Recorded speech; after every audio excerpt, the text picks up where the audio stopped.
It's Friday on Your View. Welcome to the show. I am Miriam Longe, and with me, as usual, are my co-hosts. Hello, Hajia Nim Nim. Hello, Miro. So tomorrow I'll try and attend a book launch by my darling Anifa Sadu. Anifa lives with cerebral palsy, and she wrote a book, Living with Two Disorders. So I want to find out what the other disorder is. But she rose above disability. You should follow her on Instagram, Anifa Sadu. She's a motivational speaker, she's coaching, she's writing. Amazing. She was raised by her dad. I'd really like to see, Yes. you know. So it's a book launch. Okay. And I don't get money right now, because with the plan barrier. But, you know. Sometimes your presence is matters. Because I promised her, when I saw my invitation a month ago, I said, I'll make an effort. Yeah. She did something diligent. Most of my invites don't do. She's followed up every week, reminding me. That's sweet. So it's not about your money, sis. You have to show money. But I've been reminded. As in, I was reminded yesterday. I was given the picture of the venue this morning. Yes, you know, so I'll be there, inshallah. All the Congratulations. best. Yeah. Ajia Ramatu, you're twinning with your sister today. Wallahi, she muka che, let's wear blue. Don't be copying me. You're the one that called and asked me, say, what are you wearing blue? I said, I wear blue. I thought it was when she was flying that Edo broomstick. That was when I was flying. I stopped it. I said, hey, calm down. I'm going to give not pills. Honestly, so one of my clients that I've been mentoring, and I helped her bring in her this thing, continuous packing and sealing machine. Okay. You know, it's been at the ports for over 6 months. We've been trying to clear it. You know how you give your client a certain amount of money, and then when it got to the port, the money now, you know, went up, and she was like, she can't afford it. We're like, she had to wait. We now said, okay, let's wait until you can afford it. So as we're waiting, of course, demurrage everything was just increasing. So it was just increasing. But last, she was able to gather the money, and we've been able to pay. So I'm so happy, because it was one thing that has been, you know, I've just been feeling somehow about it. So I'm so happy. I know. So because of that, I'm going to eat. As in, I'm going to buy tomorrow roasted zabua. You know zabua, guinea fowl. Yes. I'm going to buy like 2 to celebrate. I'm telling you, I am going to just spread it on my to celebrate with drinks. I'm just enjoying. When you eat drinks, please calm me down. Have a sport. No, but when it's not about sport, Kingani, I'm going to play music. Music that will be coming, cool music that will just calm me down. My guinea fowl with my drink and enjoying myself. The machine is here, so we're cleared. Well done, Ramatu. But honestly, I feel like we should talk to those in charge of this clearing. We need to talk to people, business people that bring in things, because we hear so much that happens. You have one amount of money that you have budgeted towards it. Before you know, you have to do maybe more than 10 times the amount. And then when it gets to the consumer, they are complaining your products are pricey. It's all of these things that we go through. Yeah, Beecee of life. How are you? I'm not okay. I didn't sleep all night. I think I'm a bit under the weather. I think the cold has finally got to me. It was moving like this in my house. Finally, Oga brought it to me. What do you mean by that? Yes, can't you hear it from my voice? So I struggle to come to work today, but I think after work I'll just get medication and the weekend rest. you use the weekend. I use the weekend to rest as well. But I work tomorrow now. Okay, after then I'll just rest. How are you doing? I'm fine. Actually, today, if I could, I wouldn't have come to work. My daughter fell ill. I really wish I could have stayed back home with her. And for me, it was because there's this thing she's looking forward to for the weekend. She's going off today and then to come back on Sunday. And I know that she would hate to miss it. And my daughter is this sort of very determined person. So she's telling me she will go. She does not care that she's ill and she's very sick. But I just hope that, it gets better so she can go for this thing that she's planned for so long. Yeah, so that's it really. Because today I felt, I wish I could just stay home for my daughter. But the sacrifices we make for our viewers. Let's go on a short break. When we come back, we'll look at the papers today. Stay with us. Stay tuned. Your View will be right back. Thank you for staying with us. And now the newspaper reviews, and we're starting with The Nation. Major headline, INEC Chair Amuputan, I will confront poll logistics crisis. Court fixes Monday to hear suit on PDP convention. CNG attracts $1 billion investment. FCT Minister Wike throws jabs at Peter Obi.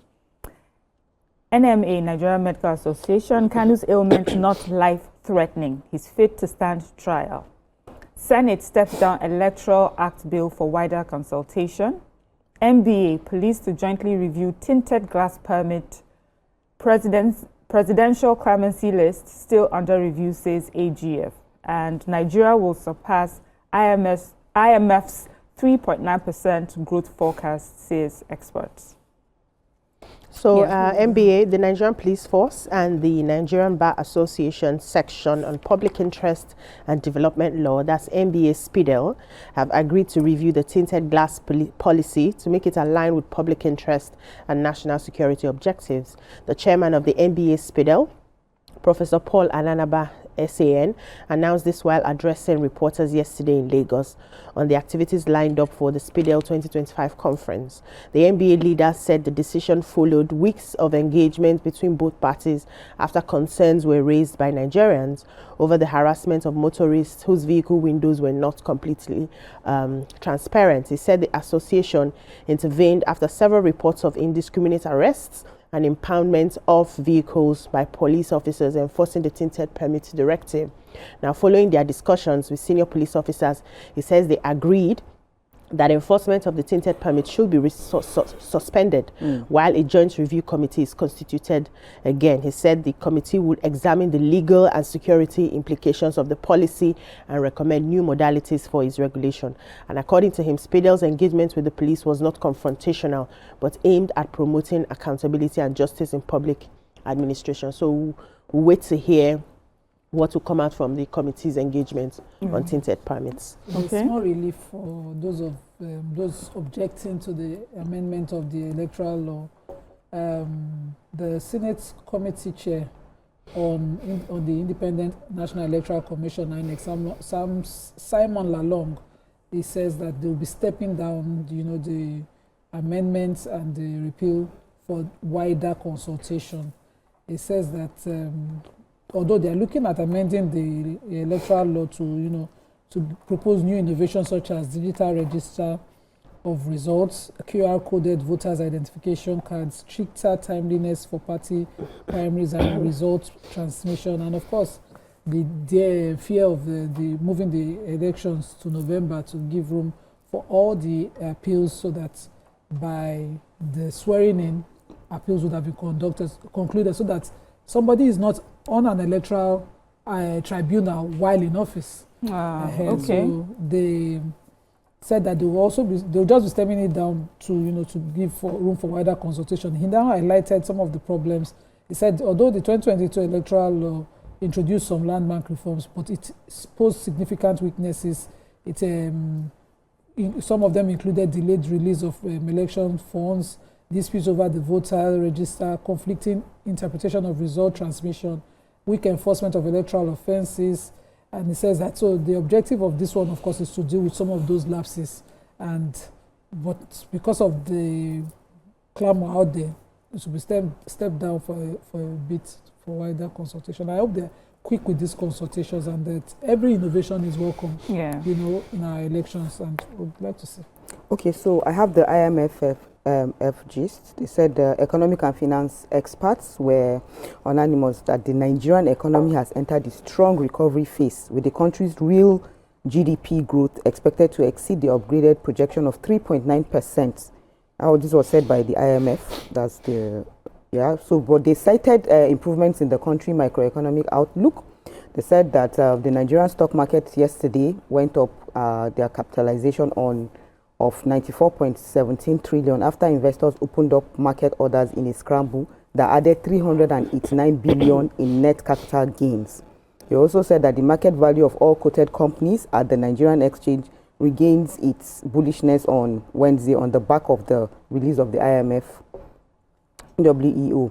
So they are saying that the director of the Africa, that's department at IMF, that's Abebe Salai, said the reforms in exchange rates and monetary policy tightening of the Central Bank of Nigeria played a significant role in the gradual drop of inflation rates. The inflation rate has dropped to 18.02% in September.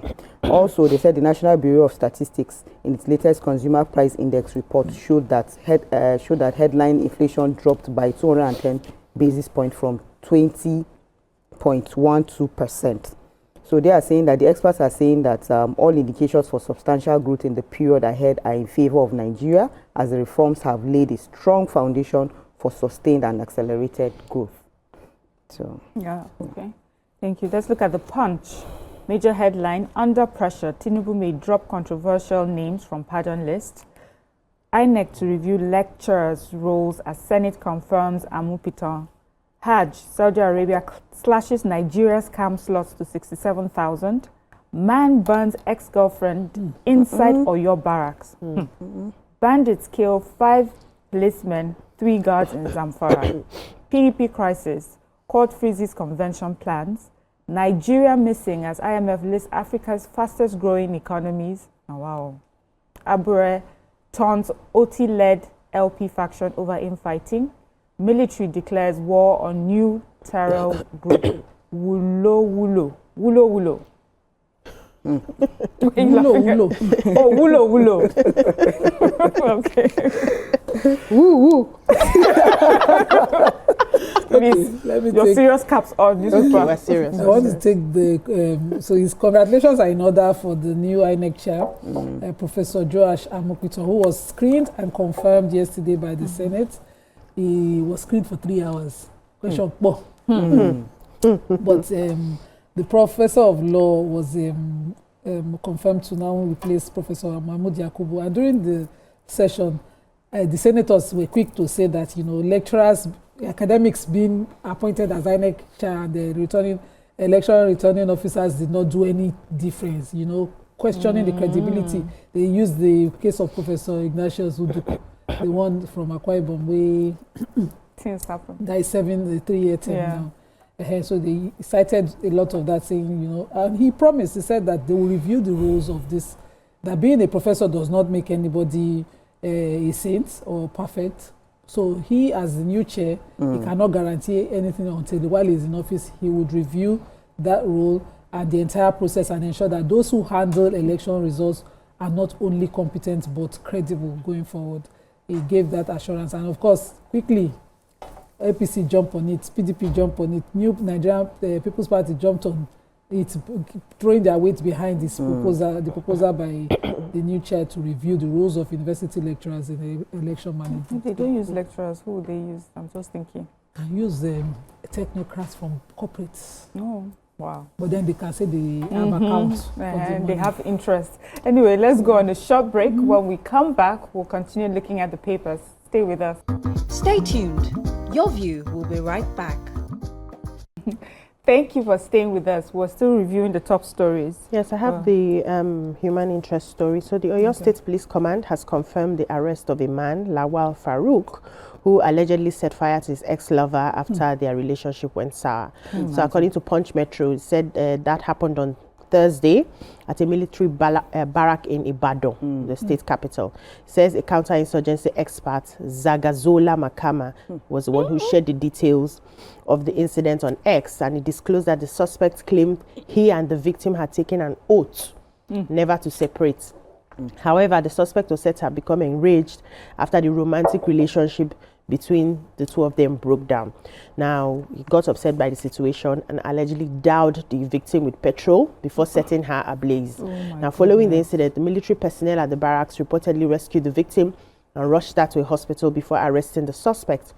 And according to Makama, he said the victim, Omolola Hassan, was reportedly doused with petrol and set on fire by the suspect, who was said to have been angered over the breakdown of the relationship. Now, eyewitnesses in the barrack quickly intervened and they were able to extinguish the fire before rushing the victim to Yawiri Hospital, Akobo, for medical treatment. Then they went ahead to talk about other places where this has happened. So there's a breakdown of relationship and you are dousing your partner with fire. One happened in Port Harcourt, one happened somewhere else. And this is a lot for everyone right now. You need to be checking people's mental health. Okay. Do you have any? Yes, I do. I have the bandits gist. They said bandits have killed 5 policemen and 3 community protection guards during a patrol along the Gusau Funtua Road in Safi local government area of Zamfara State. They said that, according to an eyewitness, he said that the bandits who were hiding in the bush suddenly opened fire on the patrol vehicle, killing all 8 occupants on the spot. He said the affected security men were working at the government house, Gusau, and had been sent on special duty to provide protection for travelers along the Gusau Funtua Road because of persistent attacks by bandits. But unfortunately, minutes after they left, they opened fire on them, and he's saying that that the deceased, that the remains of the deceased were later taken to the Federal Medical Center, Gusau, and the governor has come out to say that he has expressed his grief and extended condolences to the family of the people who were involved. Soldiers. This is what we always do every time we come, we offer condolences. Yeah, let's look at the Daily Sun. Major headline, INEC chair to Nigerians, I will restore confidence. Pledges to audit IREF's glitch in 2023. Senate confirms new commission's boss. NERC approves 28 billion naira to close 7 million metering gap. Wike blasts Obi over criticism of FCT schools, questions his leadership record. Reps hold valedictory session for late ex-speaker Anakwe. PDP convention. Court reaffirms order directing feuding members to stay action.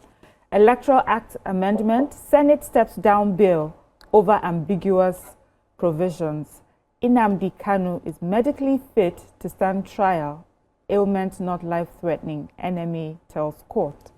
What do we have? So NEC has approved a second tranche of 28 billion to, of course, provide the metering for consumers. So they had initially done the first tranche of 21 billion, which was approved for the procurement and installation of meters across the 11 discos, and now they've done the second phase of 28 billion map. That's the metering. I forgot what it meant.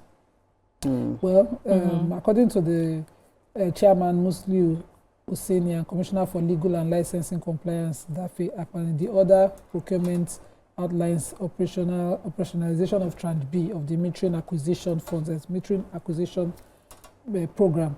So according to the commission of this Tranche B, Ikeja Disco is getting the highest allocation. So people under Ikeja Disco, ask them for your meter that you have already paid for, because now they have the new empowerment. They've been enabled to meter up.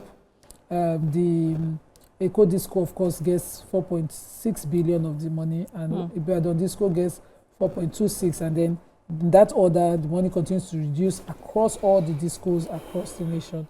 And read the Sun for more details. Okay, let's quickly go on to the Vanguard. Major headline, INEC in my time, losers will congratulate winners, says Amopita.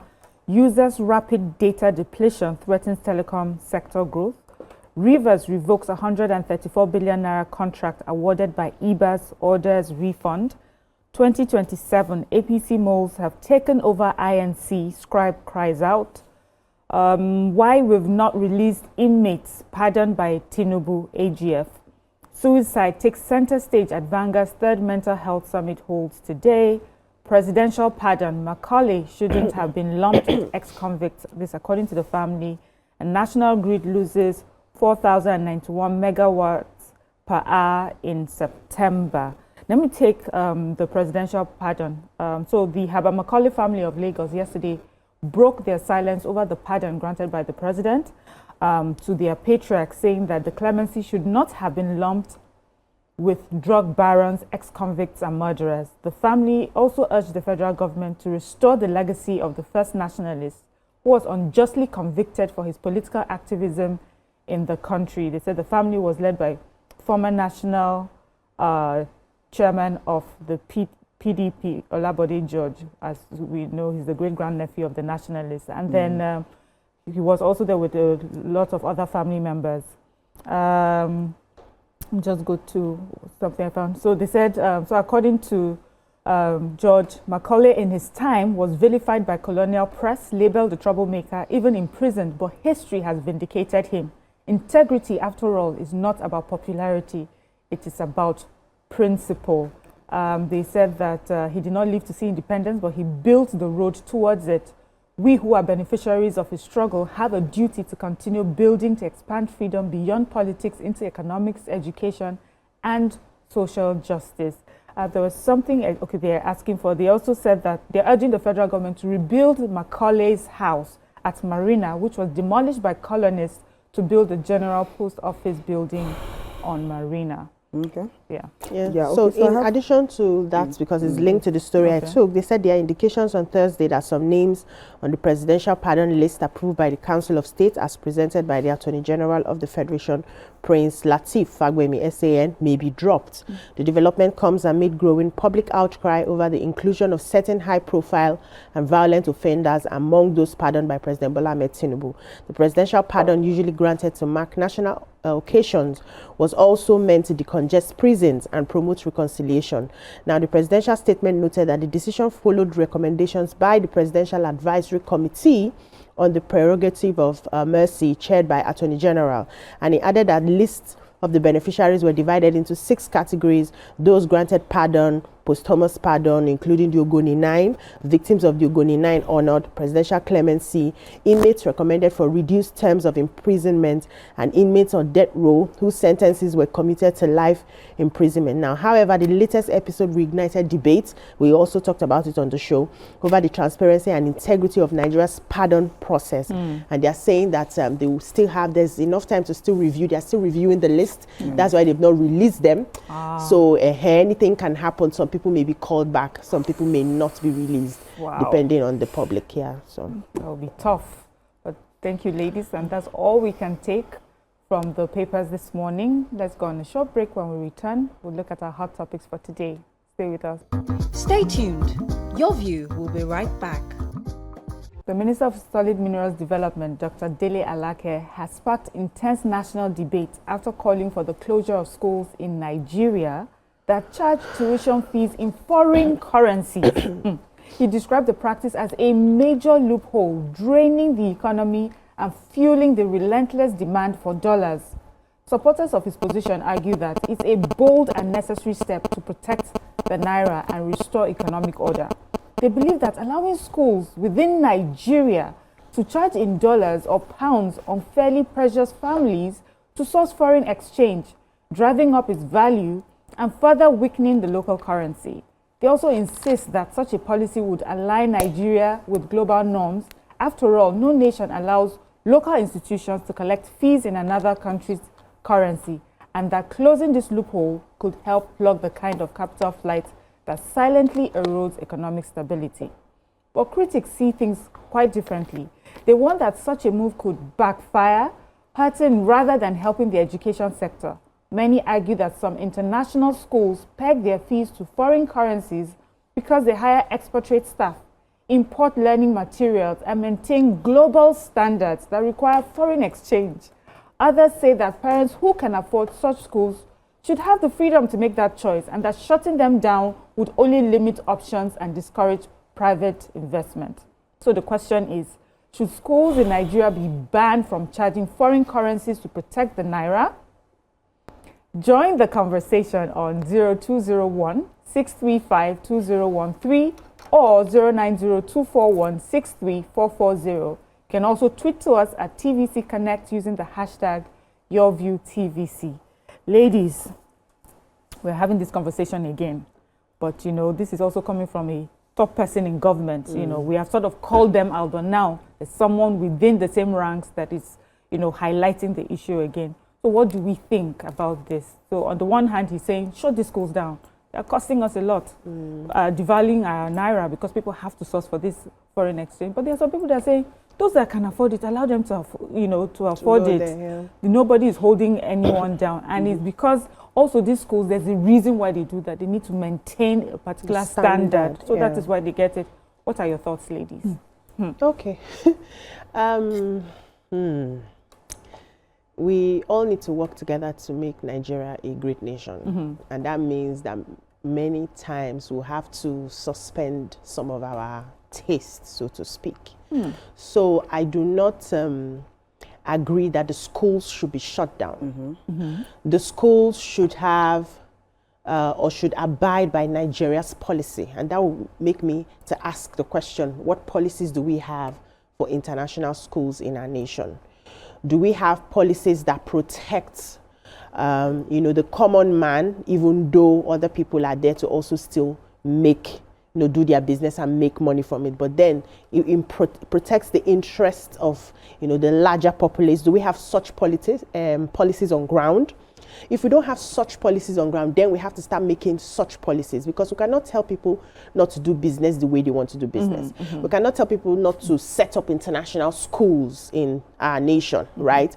But do we have the policies that even though these are international schools, they must abide by the laws of the land? I can't go to China right now and set up a Nigerian school in China and then say that they pay me in Naira in China. It's not acceptable because I'm in China. I have to go with their currency. Yeah. So even though they want to charge based on the fact that they are, bringing in their resources from Obodo Yibo, they are bringing in the teachers from Obodo Yibo, can't it be converted to Naira? They can convert it to Naira. So you, as a Nigerian, that you want to put your child in that school, when you now calculate that, I'm going to be paying 20 million per term in Naira, you now ask yourself, do I want to put my child in that school?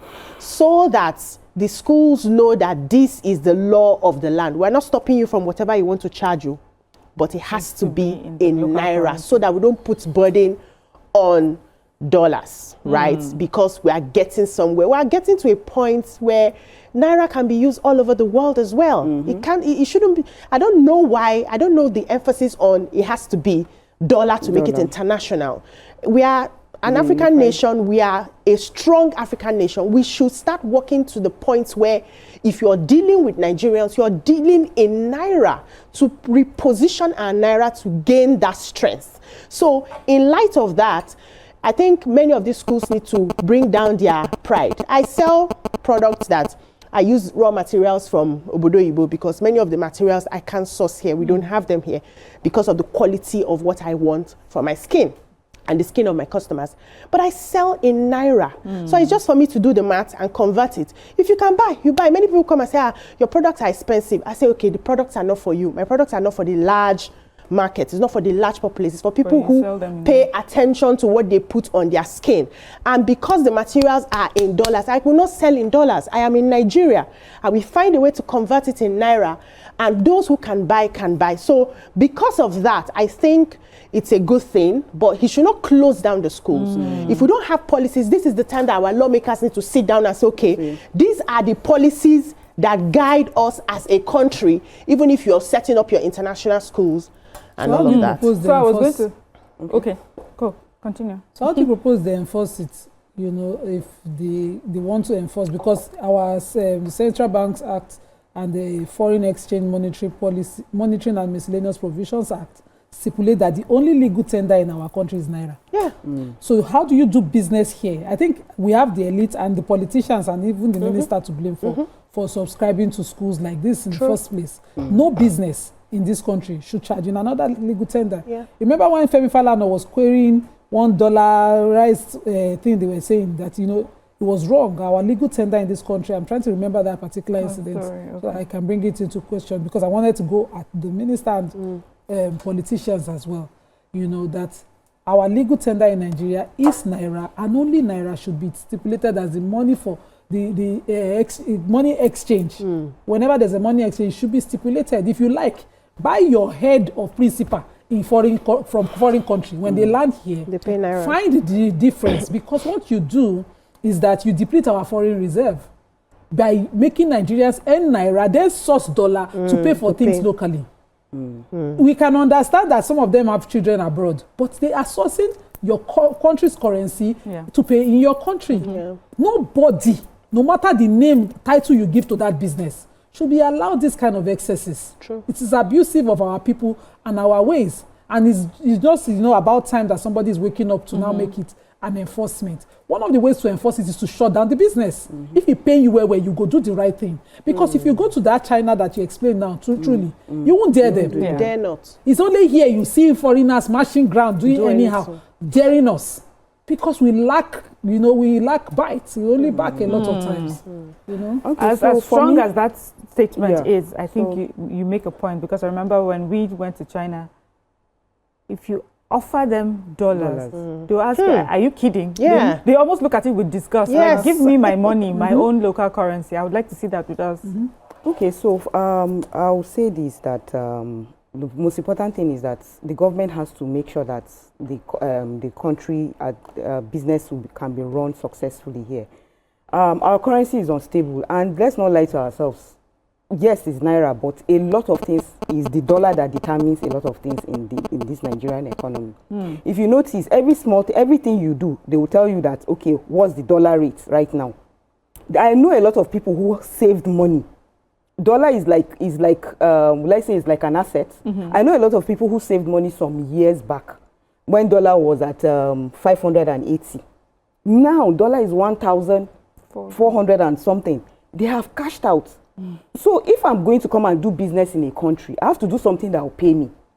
So if I'm coming and I'm bringing a school, because we know that bringing a school is a global business, because we're not just the only ones patronizing that International school. schools. Yes, Ghana, people from Ghana come in, Libya, everywhere, they come in here to those schools. So And you if are they the one come that must bend for them. Let's hold on. have So no, you will not bend for them, but because our currency is unstable, today the money is this amount, tomorrow is a different amount. Yes. So I want to make sure that it's at a level where it's going to favor everybody. Okay. And the teachers you are bringing in from abroad that they are coming, you have to make sure that you pay them the same salary as what they will get over there, because you are bringing them to another place. But where today dollar will be 1,007 something, tomorrow it will drop to 1,300. I think they will have issues where in areas where they'll be able to balance it. So I think the government needs to stabilize our currency first of all. Has it not been done? They've tried. That's what they're They are doing. trying, they are still already. working on it, but it's still fluctuating. Yes, It yes. is. It's still is. fluctuating. I agree. It's not, Yeah. it's not stable. And to your point, Ramatu, which is you're bringing in all these expatriates to come into your country. If it doesn't pay them, they won't come. show up, And some of the And we reasons need them for we development. ask them to come is because they need to fill in some gaps that we're unable to fill here. Yeah. And so that's why sometimes you are forced, to pay them in foreign currency. Yeah, we're not unable to fill the gaps. It's just our greed that is killing us. Or our taste. No. I'm talking about the bringing in foreign expatriates here to come and work as teachers. Many of the things that they are coming with is something that we know, but we don't practice. The greed in us would enable us sabotage other people's businesses. So many schools that I know that have gotten to a very high level used foreigners as their heads to get to that point because of who we are as a people. So we need to fix ourselves. Why we are, harassing the government that it needs to ban this, it needs to ban that. People are thinking of their businesses and how their businesses can be sustainable. So if I know that if I bring an Indian to be at the helm of affairs in my business, to stabilize my business, they will not steal from me, they will do the work that they are supposed to do. Because I want my business to grow, I will bring the Indian. It doesn't mean we have unqualified people here. It just means that our people, when they come into those places, they misbehave and they ruin your business. So while government should be fixing their policy on one hand, we should talk to ourselves. It was recently I was having a conversation with somebody. I said, this school is a particular school I've known for a very long time. It's just recently they started leaving Nigerians as the heads, and those Nigerians that they've left there have been with them for 20-something years. So they had to earn. They had to earn that position. Now that they have Nigerians at those places, the Oyibos have gone. There are no Oyibos in that. It's an international school. Nigerians have taken, because the women have seen that these particular people have been with me for a long time. Their track record and all of that. How many Nigerians can truly say that when you hold a position, you will not sabotage the owner of the school? That's on one hand. Okay. I have Before you another go point, to the okay? second hand, let's go on a short break. When we come back, we'll continue with this conversation. Stay with us. Stay tuned. Your View will be right back. Thank you for staying with us. Beecee, you were Yes, I still was finishing. giving a So, because Nigeria is a place where everybody just wants to survive, and many a times we blame the government for not, putting the basics in place for us. So people have found a way to latch into the loopholes of the government to thrive, right? And so we naturally like to take advantage of loopholes. So you come to a situation, and the foreigners that come and do business here, they also take advantage of our loopholes. They see it. They come to a place, okay, they look at the policies, and what do we have on ground? Okay, these people are not paying attention in this regard. They are not paying attention in that regard.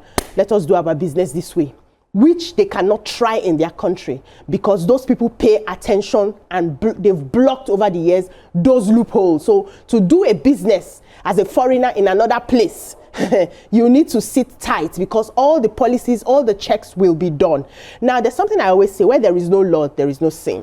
At the point of licensing a school as a nation, there are certain things that you must cross. You will dot your I's, you will cross your T's. You are presenting a license as, you are getting a license as an international school. There are certain metrics that they would have checked. This is what we do in this country. This is how we do it in this country. And this should be one of it, which is because whether you're international or not, because you're going to be working here, you're going to be employing here, you must use our legal tender. Now, when they fault that, you cannot come back and say, we have given you this and we've heard that you're still charging in USD, we'll close down the school. But if you have not given them that at the point of licensing, the first step is not for you to close the school. Okay, I hear you. Beecee, sorry, we have a call. We have Olori Egbe from Ikorodu. Good morning. Good morning, Olori Egbe. Good morning. Good morning, Miriam. Good morning, I can hear you. Good morning. Okay. I think on this issue about foreign money being paid in our private school here. I think enough is enough for these Western people. It is becoming too much. How can you come to my country to invest in my country and asking me to pay in your own currency? The Nigerians who went there to go and study, are they paying in Naira or in their own currency there? So we should not allow what is not good to have its skill here in this country. My take is that what the Minister of Social Minister said, the schools should be closed. If you want to pay them in equal with your counterparts in your country, you do the value. With the Naira, I'll pay them in Naira. If you start want to now convert it to the currency over there, then they can easily do it. Then Ramatu was saying that maybe because the Naira is not stable, it's not stable. See, we start something somewhere and we'll get somewhere. Let us not be cheating because at times when we see these white people, we think they are superior to us. They are not superior to us. Let's speak out. We should disagree with that kind of formula. Those things, they will give them order. Pay in Naira. Use our Naira. If you don't use our Naira, close down your business and go back to your country. That's just my thing. Thank you, Olori, for your contribution. Your country is the only stable place to do business. Okay, so you know, you made a point about closing. If while in the process of licensing a school, that should have been discussed. But we also understand that policies evolve. Maybe at the time of licensing, you know, this was not something that we were talking about. There are many schools that are many years old, and at a point, you know, it seemed like the cool thing to have some schools where you can pay in foreign currency. But because of the state of our economy now and the value of our Naira, it does not make any sense. So you may find that some schools are used to that. So now, what we're talking about is we have been because this is not the first time we've had this conversation. We've been having this conversation. Why are these schools still holding on to this form of collecting tuition from, have they given them a directive from parents? If for a government, for someone in government to say shut them down, this must be something that has been. Have they given them a directive? With due respect to the minister, you see, that's what you're about to say. Now today daybreak. Okay. 2022, when Femi Falana was addressing, because I don't go final. You know, he was addressing at a session of the Nigerian Bar Association section on public interest and development law. He condemned the manner in which the central bank is circling a dollar exchange in the country, insisting that our Central Bank Act has made the only legal tender in this country, the Naira, and that, you know, even school fees, paying of rent and all of that in any other currency is illegal. So before the licensing, it was already illegal for you to choose that option. I want to blame the parents who sit at the PTA meeting. I think it's an elitist thing to be told to pay in dollar because they bought books in dollars. The parents who subscribe to this have a huge fault because I know how this meeting sits now. They will sell everything to you that is foreign as a, you know, a superior alternative and exposure for your kid. Whereas patriotism is not being sold, and you sat at that meeting and you subscribe to it. That's the problem that I have here. He spoke in 2022. The minister had read this paper. It was on The Guardian in 2022. Nobody made it a policy to go around businesses. And please, I don't buy the Nigerian fault thing. Okay. Because you mentioned India. When she was talking and she mentioned India, I wanted to interject. They do businesses in Naira, capturing our population by doing mass production of foods. Medicine, which we buy and pay for in Naira, and it doesn't cause a problem. When they reach where they want to teach our children patriotism because of class, by grading them and all of that, they then tell them, your parents cannot afford to pay your fees in dollars, are poor parents. Because that's the only thing, it's classism that we are seeing here, nothing else. Okay, so you go to the market, I don't want to mention brands, very popular food stuff produced by non-Nigerians that are flooding our markets. When we go there, we pay in the 200 naira, 300 naira notes that we make in this country, and nobody is debating whether Nigerians have done anything wrong. It is classism. If you come to this country as a Ghanaian to earn, you will earn Naira. You will go and exchange it to your country's currency if you must take the money back home. If you come here as an American and you want to earn in Naira, go and find the dollar and change it. And respect the people who have been accommodative enough, generous enough to give you the space to earn. Are you people saying that the only toxic place or the only corrupt place to make money is Nigeria? What are you people then flooding here for? Look at our Niger Delta. Sorry, go on. Jibril Abule. Jibril, good morning, Jibril. Okay, we lost Jibril. Okay, so look at our Novex. Look at our Niger Delta region. Which countries' companies flooded Ogoni and made those places unlivable for the people who were the indigenous? And did they pay them in dollar to make things better? They left the country. They did not even find the Naira to clean up.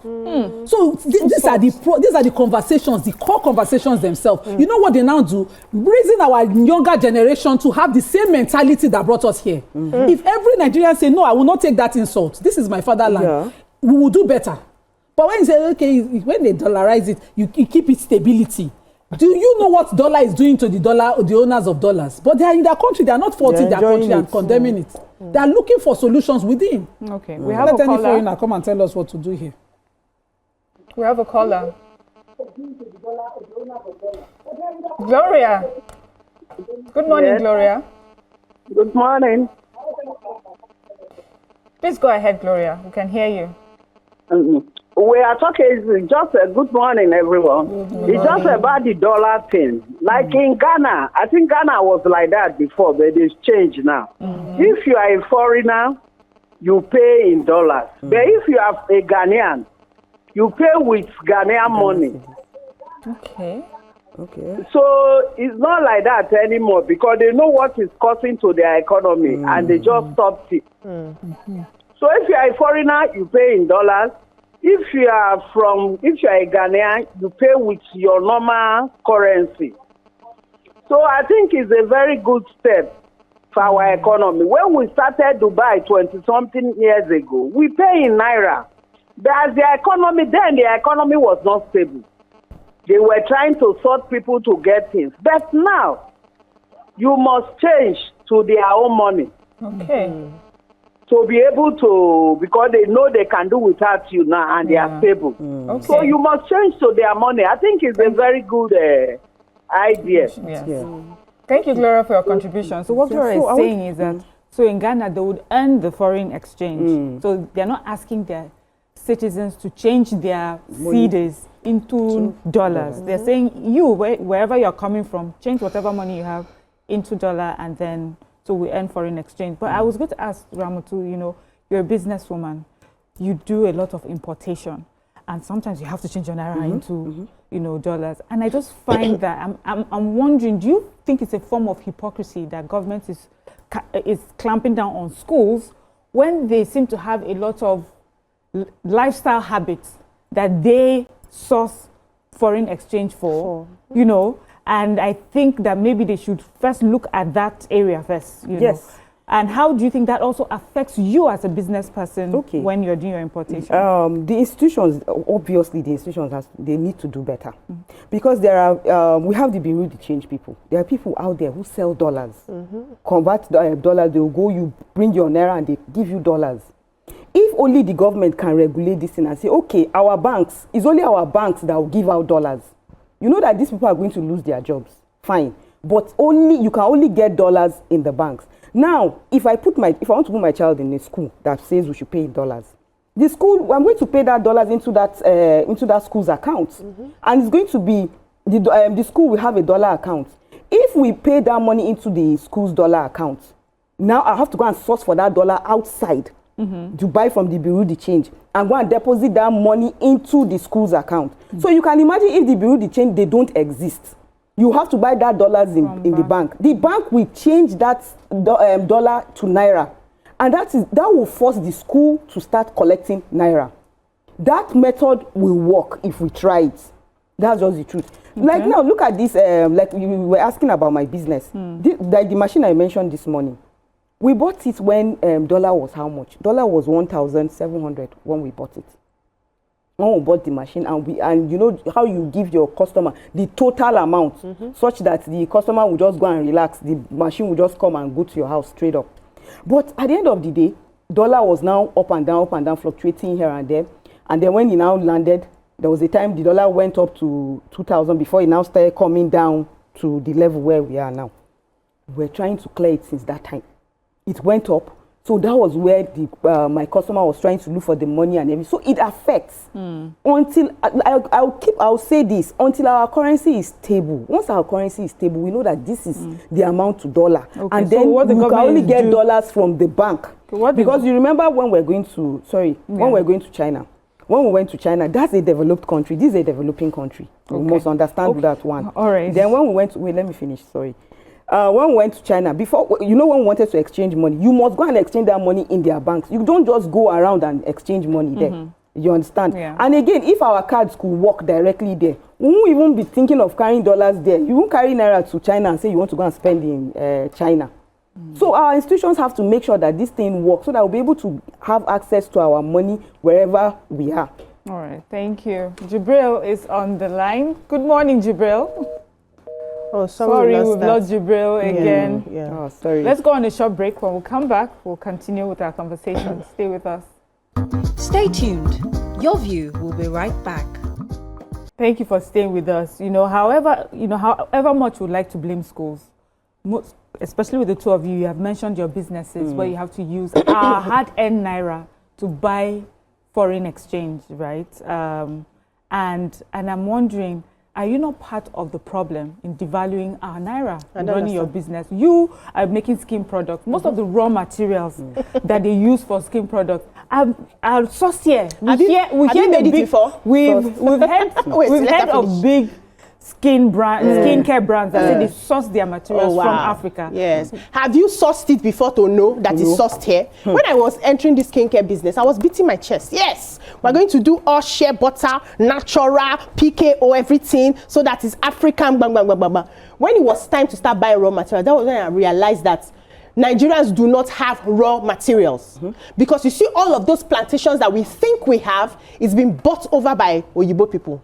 All of them. PKO is highly imported in Nigeria because you think those village women, yes, PKO is palm kernel oil. That's like the base of every skincare.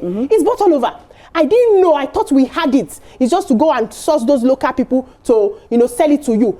All of them, they have sold out the plantations to Oyibo people, and then they import it for immediate gain. For immediate gain. Wait, now they now import it straight to us, and we now have to buy in foreign currency. We don't have raw materials in Nigeria. Tokwe here talks about corn for farming.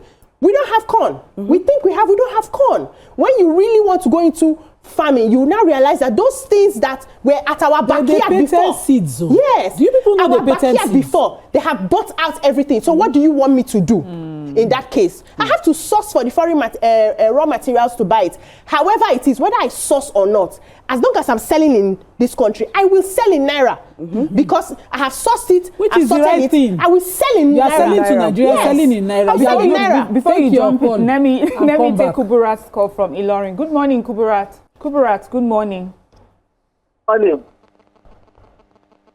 Good morning. Good morning. Okay. I want to contribute to this topic. Please do. And I'm a first-time caller. Welcome. Welcome to Please, the show. my opinion is that, like Nima said, it is about status symbol. If you want to educate your child in dollars, why don't you transport your child to a dollar country? These children should go to their schools in Europe or wherever the schools come from. You see, we are just saying Nigerian education is not good. We have children who finish from our local schools here in Ilorin, went to University of Ilorin as medical doctors, and treating Oyibo people abroad. Mm-hmm. Despite our standard of education. See, I think this is the right thing they should do. You should pay in dollars. If they want to pay their staff, let them go and change the money. You can also change your money in the banks. When you are talking of fluctuations in the naira, it's about just a few naira every day. It's not that it is 1,000 today and 2,000 tomorrow. It can be 1,450, 1,5. They should be able to accommodate that. Let them pay their staff in naira and let the school fees be paid in naira. If they are not satisfied, let them take their children abroad for their education. Thank you. Thank you, Kuburat, for your contribution. I was going to join Beecee that Beecee is actually doing the patriotic things. So there are certain exceptions. There's no country that is fully independent of any natural resources. True. But you see what they do to Africa is that they make sure that Africa is not fully gaining from the abundance that God has given them. Okay. Just as she mentioned, a lot of our farmlands are bought over. Yeah. But the government recently had to ban the export of shea butter. Yeah. Why will you take export of shea butter as well as all the processes? It's not the same thing we're suffering from crude oil. Taking our crude out means that all the other byproducts of crude will go to the country of processing. Whereas only petrol will now be imported here at the exchange of dollar price, causing hardship to our people further. And we will sit down, we will not look at the long term. Our farmers, even the ones that had independence and had the freedom of their control of their farms, thought for quick gains, dollar was above the naira kind of mentality. Nobody sees the exchange and the other loss suffered from that exchange. When you take a processing of shea butter, for instance, out of this country, employment of the people who are in the business of are not in the business of farming, but they are traditionally trained to process it, what will you do? What do you think will happen to them? Because Oyibo will have used machine and mass produce it, and a lot of those old women in the farms who were usually locally producing shea butter made it affordable for us to buy that time. I used to buy a paint bucket of shea butter before I had Gufran at 5,000. You won't try it now. My mother would never give me shea butter in a cup. Never, not any time in my life did she ever give me shea butter in a cup. My shea butter always came in pockets. They will refine it in buckets. But suddenly we couldn't find to even buy. It. If I were to have a child today, my mother would not be able to boast that I sent you a bucket of shea butter because with a measure cup, with they found Lori Kiri, those ones that used to cut it in small pieces. I will stop you here because Jibril has called the third time. Jibril get his call. Jibril, good morning, Jibril. Good morning, my dear. Please go ahead. Hello, good morning. How are you? Well, fine, thank you. Good morning, ladies. Let me say salam alaikum to my sister that is, and the one close to her that dressed like a household. I believe the place is matched. Alaikum salam. Alaikum Thank God for our leaders that are seeing the right thing now, because this minister that said this thing, I'm very happy hearing this, because these private schools that are using Nigerian dollars, their foreign dollars, they are making things difficult for us. Okay. We thank God that the government, the leaders, they are seeing the right thing. And I'm very grateful hearing this. Assalamu alaikum. Thank you very much. Thank you, Jibril, for your contribution. So it's a systemic thing. Go to the Congo. They don't have control of their resources. They cannot gain from their resources because somebody has insisted processing must happen outside. And our people cannot then subscribe to it. So the exception would be that if Beecee were able to find palm kernel, which is deliberately being exported, our seeds taken out, and now we are no longer mass producer of that product. we cannot buy it here. Those are some exceptions that, you know, you must find those resources from the country of abundance. And then when you produce, you don't force the people here to buy it in foreign currency against their own laws of their land to do business in a currency unknown to the people. Because the only reason we know this currency is because it's easier, according to Fela, to steal in that currency. It's easier to carry bigger money in that currency. We think we are securing our investment, because of we say our own is unstable, but we are strengthening. Over time, we are the ones who strengthen that dollar. And Hassan from Lekki. Good morning, Hassan. Good morning, everybody. Good morning.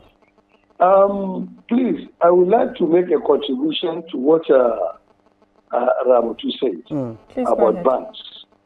That they should structure the dollar in such a way that everybody goes to the bank. And secondly, there should be credit card. When you go abroad, you withdraw directly so that you make your purchases. Government tried all this in the past. And let me make it abundantly clear to anybody that cares to listen. Our first enemy of the economy in this country are banks. CBN will give banks dollars to give to you and me to transact your business. They'll give it to other people. They will take that dollar to black market. If you go to a bank for transaction in respect of dollars, they will call a bureau de change from outside for you. You understand? Give him the dollar, you buy it from him. Is that not an economic sabotage? It is. That's number one. Number two, if you go abroad, this one, they did it before. Nigerians, they will pack over 200, 300 ATMs, go to Dubai, and be withdrawing the dollar and bring it back as an inflow. Is that not an economic sabotage? It is. You see, the issue is, let me tell you our problem. We are not conscious of this country. And we are not ready to make this country work. Anybody you see him coming to this country, they are coming to take advantage of our loopholes, which is corruption. Good morning. Thank you. So who has enabled this? We are the ones. Yes, we have enabled it. But so let's go back to the school that we are talking about, right? There are two types of owners. We have the Nigerian, many of these international schools that I know of are actually Nigerian owned. I've not seen the one that is owned by Oyibo proper in this place. So we are the ones that own the schools and then bring the foreigners to come and work for us. Expatriates, whatever we call them, right? We own the schools. So it's for us to have a sit down at the table. You know, you said policies evolved. We did not start like this, but now we're beginning to wake up. Our eyes are opening and we're saying that this can no longer happen. We have to charge in Naira as long as you're doing your business here. So shutting down the school is a no-no. Come on a round table and say, okay, you people, whatever you are importing as teachers and as resources, as long as you are in our land, you will pay them in Naira, you will charge the students in Naira. Then give them a time frame to organize themselves. You can make it public. I don't know why we like to do some of these things and hold it. There's a website. You make a list there. You go for checks. And you put some parents there as your eyes, or what do they call them, moles, in the school to be sure that things have started reverting back. Give them a time. Give them a time. Let's do things right. Give them that time frame and say, okay, within the next 3 months, sort out your books in a way that everything is ending there. Then, when they now choose to be stubborn, you cannot fight the government.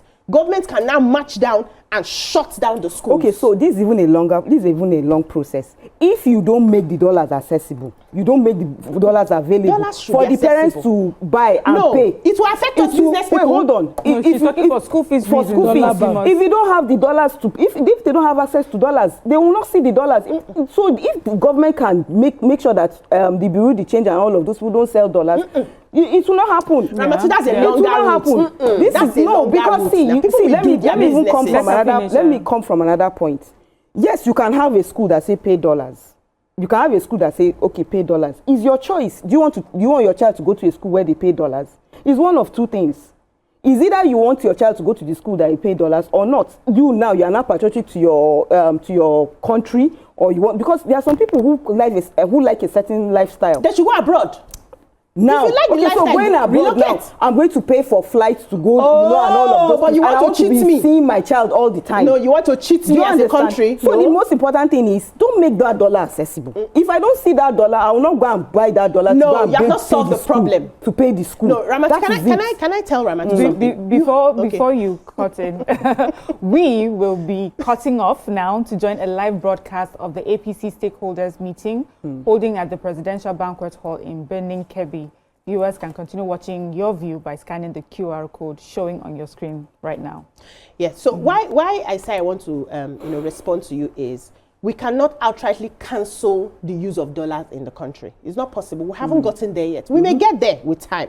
But right now it's not feasible because many businesses will be affected, especially businesses that are heavy on imports. You know this Ankara that you are wearing. It is imported. We don't have Ankara factories anymore. Let's go to the banks and get the dollars instead. We don't have Ankara factories anymore. So if you cut out the dollar outrightly, it affects every other thing. We are not ready. We are not that sustainable yet to stand on that. But we can say whatever you are buying, you go outside, you buy it in dollar. If you are going to sell it as a Nigerian or as a foreigner in Nigeria, you will sell to the populace in Naira. So once we put that down, right, people can now choose. We're not saying you should even reduce your price. You can keep your 20 million school fees and 30 million. That's when it's converted to Naira. No problem. Yeah. Those who want to access it will be able to find the money and pay. I hear Beecee, but also I think what I hear Ramatu is saying, when you go to the bank, especially to get dollars, or to pay for something in dollars, you usually have to give the reason why you're getting this money out. Good. And if the reason you're giving is about school, you know, they shouldn't give. School, they should not give. That's what she's saying. She's then saying that, in addition, that because the banks will not give you for school fees, they should cancel bureau de change so that those people too. And that's what our government is trying to do to make sure. They clamped down on them because, you know, rent seeking is the easiest way to make money. You can sleep in the money. By night, we have made some money. So those people are in business to make money. So and they create the prospecting of those for currency. They create that scarcity. They use demand and supply to push it. Yeah. That's why you would see a school will come and say, find the money, find this currency for me. Pushing that, you know, they are the one destabilizing the Naira with the demands that for unnecessary things. Nigeria has taken when over President Buhari came in, he just woke up one morning and banned dollars for a lot of reasons. The economy started to struggle because a lot of people are already dependent on that kind of business. And so they did not know how to adjust. And Nigerians are unwilling. Not just not know how, unwilling to adjust because they like, Ramatu said something, a certain class and style of life. They should go abroad. Thank you. If you want your child to, you know, to experience abroad, move abroad. Go there. Simple. If you want your child to grow here, you ate here so much, you want to bring him abroad here. You can't do that. So you can give your child the exposure without destroying your people, your own place. Can I ask something quickly? In the long term, look at the damage. We got here not in one day. There was a time Naira was so stable, dollar they fear. Exactly. But now we did this over time and see where we've gotten the dollar, but the Naira. But we'd rather blame every successive government struggling with our different tastes and lifestyle to balance our currency than to blame ourselves. I don't think knocking out a bureau de change is what. Even those other nations, they have people who do private businesses where they can change money. Government has done well in floating the Naira, regulating it in such a way. China. We saw. You didn't search. They have. Hold on, no. They have. They have in the airport. I saw we exchanged dollar there. They have. My co-traveler wanted to pay. At the airport. Pay for something. We didn't have yuan again, so I gave her the dollar that I had. At the airport. She offered the airport. She offered them. They rejected. They see there's no They country. escorted her, and it took miles. As in, she went for hours. She didn't come back. They escorted her all the way outside to that person's booth to go and get that dollar. I forget what I want to say. Okay, so let me add something. Let me finish. So as I was saying, we cannot knock out their business. All over the world, there are bureau de change people, right, that do the business. What the government has done, which has worked in our favor, is to float the naira in such a way that the difference between what the banks are giving and what the bureau de change is giving is very minute. It's almost the same thing. So if the bank, because many a times the banks don't even have enough USD to give to you. Many people who are looking for sourcing for school fees for their children, the banks don't even give them. They don't have enough. If you are traveling, the people that collect all the money from the banks are even the politicians that are talking, because they're the ones that get the ESTA codes. As a politician, once you walk in, they will give you your ESTA code. They will not say they don't have. But me and you, when we go to collect for school fees, they will say they don't have. Many times we want to travel, we can't access dollar from the banks. We go to the bureau de change. So you cannot crumble the economy on that to say we are going to cancel bureau de change. Just make a policy that anybody who is doing business here should earn here. And that is it. And once you do that, implementation is not a problem. When they now send those government to go and monitor what's happening, they should not collect bribes and say they are already doing what they're not supposed to do. But now we need to go on a short break. When we come back, we'll continue with our conversation. Stay with us. Stay tuned. Your View will be right back. Thank you for staying with us. And now we're going to wrap up with this particular topic. So, earlier, while you were speaking, I said that when we went to China, we didn't see any bureau de change. We saw them at the airport, but that just widespread everywhere. Money changers everywhere. We didn't see that. So, and I feel that because it was much more streamlined, it's also part of keeping the value of your currency, stable. But in wrapping up, do we have any final words, and do we have comments from our viewers? Okay, so on YouTube. I would just like to beg, our people, inclusive of our government, because they are us, that is not until when something is terribly bad that you rationalize it. If every decision was scrutinized diligently for how beneficial it would be to the last Nigerian, it will be better for us, because we are here now. The naira is very bad, very volatile. It's dancing up, and that the government had to float it to find the real value. We are here now because of our ways, because of the people who subscribe to some of these practices and think that they were doing themselves any favor. Economic exclusion of any class of people is not the way for us to grow as a people. It's not going to do us any good. And it go let the fire burn now, it have burned to the roof of our Ramasu, final thoughts? Okay, so somebody said that here, or Titilayo said that our cards work internationally, so you can use your card everywhere. Not so me in particular, when I went to China and I wanted to, sometimes there's a limit on the card. You can't do more than $5,000. And me, that I'm going there to buy machines that are worth over $50,000 up. Do you understand? So I already have a limitation. So I must buy from bureau de change here before I travel to add. Then when I get there, I'll now add all that money, like that. And when you go to use your card, you don't just you don't withdraw cash. What they do is when you go there, you pay. It's a transaction. You have to do it. And what if you want to do transaction with one person? Do with A, do with B, and all of that. So there is really, our institutions just need to be better. They need to do better. Yeah. I'm not saying bureau de change. They should close bureau de change. You are beg. Like that. And then because of they shouldn't close it. Okay, yes. So I just think that we need to be patriotic. For us to move our nation forward, we have to find a way to love ourselves. And it's going to start from top to bottom. So it's not in just we pick one today, we cherry pick another one tomorrow. It's supposed to start from the presidency down. Yeah. All the cars that you people bring in with USD, please stop it. We have people that are making cars here. All the things that you people eat in your table, in your offices, the perfumes that you use for the offices, we know how many dollars, how many billions of dollars that are budgeted and earmarked for such. We should bring it home locally. When we do that and we make sure that every business that is being done here is done in naira, nobody will tell anybody. You advise yourself because you know that you are building your nation and having more confidence in yourself and your nation. Yeah. So, ladies, I hear you. And what I hear is that dollar charging schools is just one of the problems. There's a whole system that needs to change, policies that need to be updated, and lifestyles that really need to be reassessed so that we'll see better working economy and better value of our currency. Thank you, ladies, for that. But now let's go on to our second hot topic, and it's our celebrity spotlight today.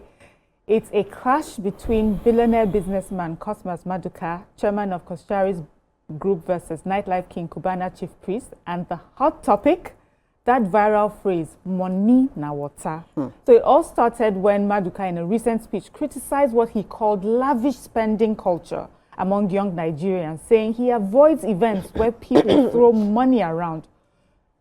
Cubana chief priest, he didn't let that one slide. He said that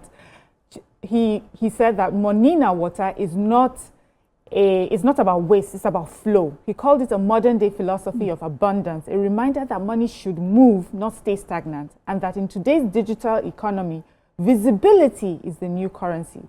So what do you think? Is money na water a mindset of abundance or just a fancy excuse for overspending?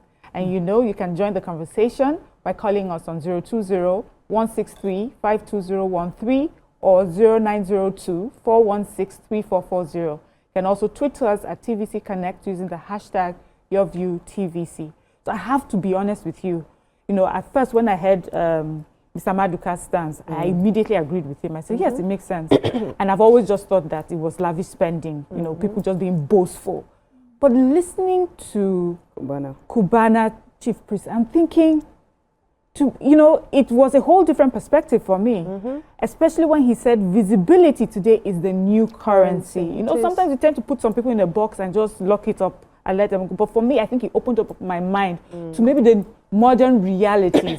But what do you guys think? Your initial thoughts, was Mr. Maduka right, or is Cubana chief priest just giving us excuses for just lavish spending? So, for me, two of them are right. We can have two truths can coexist, right? There's no right or wrong when it comes to many things. We, as human beings, just put labels on it so that we can understand it. As long as you're not killing somebody, excluding that one.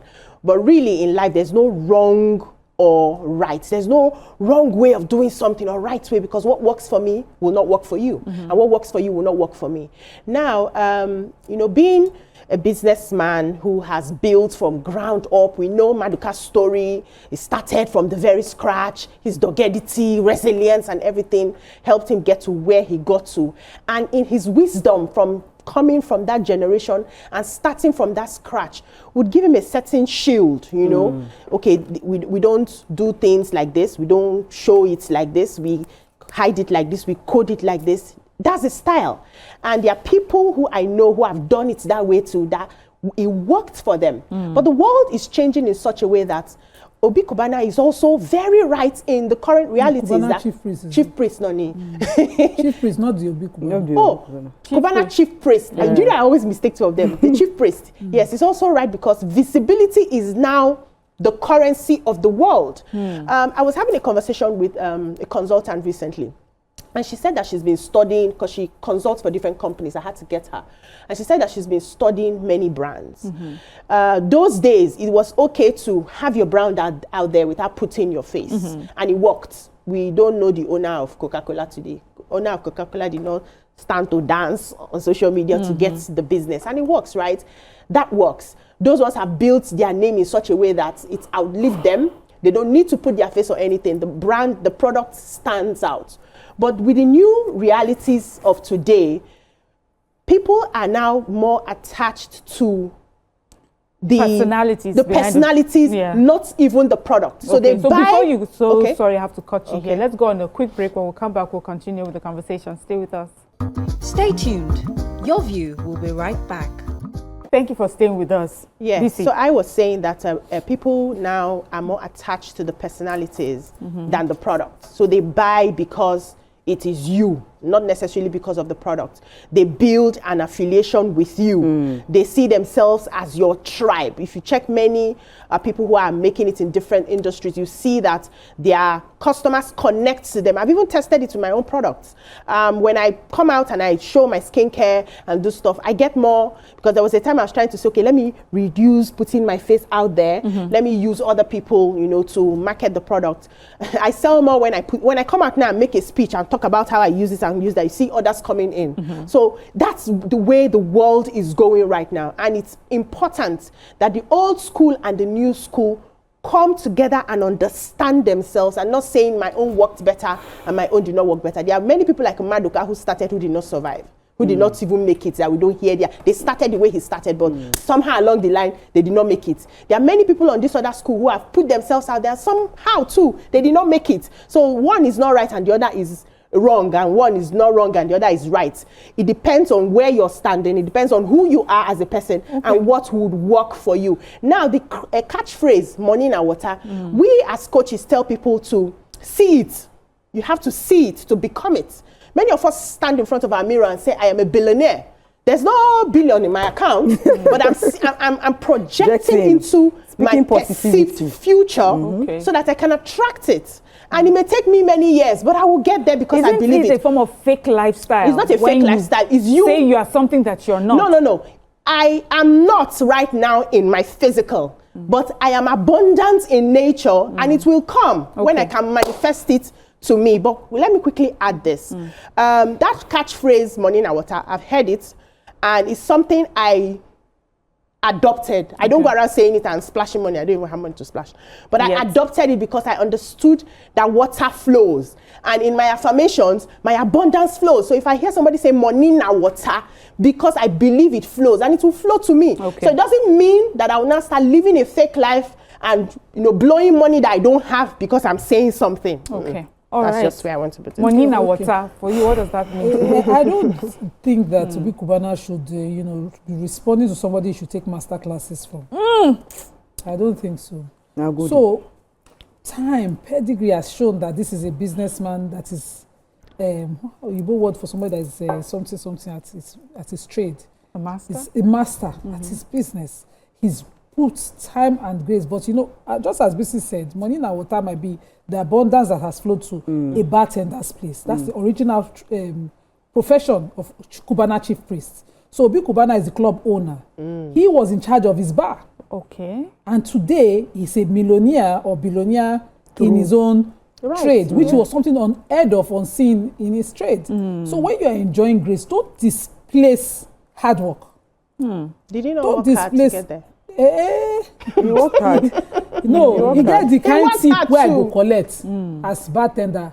I go live long. I'll forget it. But it will not be everybody who now think.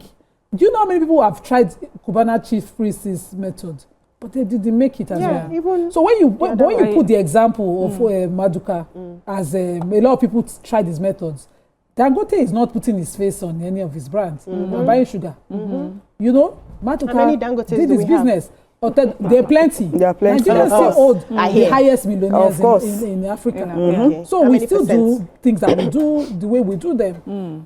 Hard work, don't ever displace hard work. I am a fan of both of them to some extent. But I would not understand displacing it. And you know what Maduka was talking about? He wasn't talking about the money na water as a philosophy in the neuro-linguistics and all of that. He was talking about it in the lifestyle. The lavishness. The lavishness, the loud aggrandizement and all those the big English. Yeah, the five words. The abuse of you can use exclamation. The arrogance that comes with nobody can, all of that. And we know. Arrogance, yeah, the arrogance, We have a caller. Good morning. Oh, we lost it. That's lavish lifestyle. And a lot of times, that lavish lifestyle, we've sat on this table here, we questioned how Nigerians do it. We've been criticized by other African countries, even though we are hardworking people, of being too loud and too lavish and too, out there. And we see it. We are a fun-loving people, but you see, when we step on our own currency, we do all of those things, we abuse it and flaunt money as if that one is wrong. Displacing hard work. We've used it to discourage our young ones. We've even used it to make our economy so tight. Look at landlords are looking for the boys who have money to flaunt. They don't care where the source of money comes from. Maduka, who knows how many tires, how many nuts and bolts sold car, he will be wise before he spends money anyhow.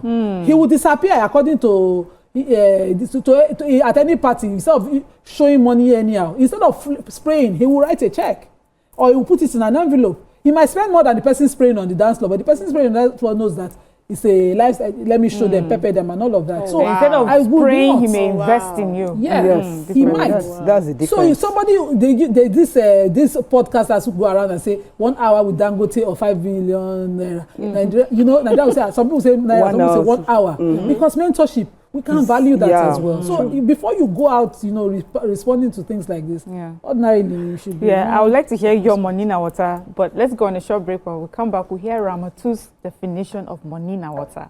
Stay with us. Stay tuned. Your view will be right back. Thank you for staying with us, Ramatu. Money na water. Money na water. That's Kudiruani. Yeah. So when I saw that gist, I was like, when rich people huta, as in they have money, so they are coming to, instead of them to drop tips for us on how we can be, yes, exactly how we can be billionaires. They are there describing money na water and everything. But you can't underestimate Maduka's this thing. Legacy, because that money, at that time, that he worked really hard to get himself to where he is right now. Okay. And the feasibility that the Cubana is saying, he has put a lot of people, pressure on a lot of young people, that he doesn't even know that he's doing it with the way he carries himself and all of that. Maduka his money is there's so much, there's let's say respect or something, because that there was lots of hard work, and those are the kind of people that we look up to mentor us, to teach us, to tell us how we can be like them. Okay, do you understand? So they should drop tips, please. That's then again, he dropped tips, and the tip he's dropping is that lavish lifestyle is not what he would like to associate himself with. So he removes himself. And Cubana Chief Priest is telling you that the lavish lifestyle is just money. Yes, it's just a way of showing that what money can do. Yeah, two of them are in different industries. Okay. Yes, so there's an industry of show biz, show to attract. There's an industry of just codedly do your business, let your product be speaking for you. That's the Dangote and the Maduka. We have Tony Elumelu in the mix of this. He's also a billionaire, but he shows himself. We have Femi Otedola. Yes. Have you ever seen Tony Elumelu spraying money? No, I'm not talking. See, I'm not talking about the lavishness of spraying money and all of that. No. That one we have agreed. But that would be money now. Hold on now. No, we have established here that one is wrong. It's not something we ascribe to. I mean, subscribe to, right?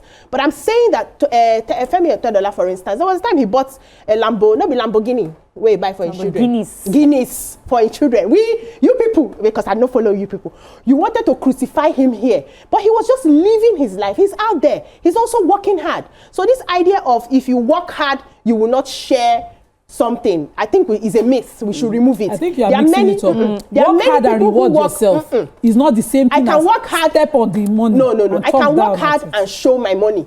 It's my money. I worked for it. You can work hard and hide your own and show it behind closed doors. It's your money, it's your style. Let's not take away people's style. If you are being pressured, if you open your Instagram and you're being pressured that somebody is showing money, you should go and deal with yourself. It's not about the person, it's about you. There's an insecurity somewhere that you need to deal with. When Okoya's children use Naira to do play in that video, did we find it repulsive? Which children? The question here is money na water, the spraying. Because these people were talking about attending an event, one person running off from the event because of this lavish spraying, and one person staying back. So that's where that's the crux of this conversation. So Otedola spending years, over 30 years, and then rewarding his daughters for being maybe too absent from their lives while he was making money, is rewarding himself after hard work. Dangote went to the bank, according to him, and withdrew $10 billion and came to his house and just to see it, say, I have tried. I do that in front of the mirror every day. I'll say, Anima, you don't try, you don't do it. Ramatu was just talking about eating guinea fowl to reward herself after hard work. I can withdraw that 10 billion and come and say I want to share to the ladies of your water. It's an abuse. It's flaunting. It's not a lifestyle. Okay, we have actually come to the end of our show, but let me tell you what I feel, given your own conversations and what we started the conversation with. For me, I think that it is all about perspective and how you decide to interpret it.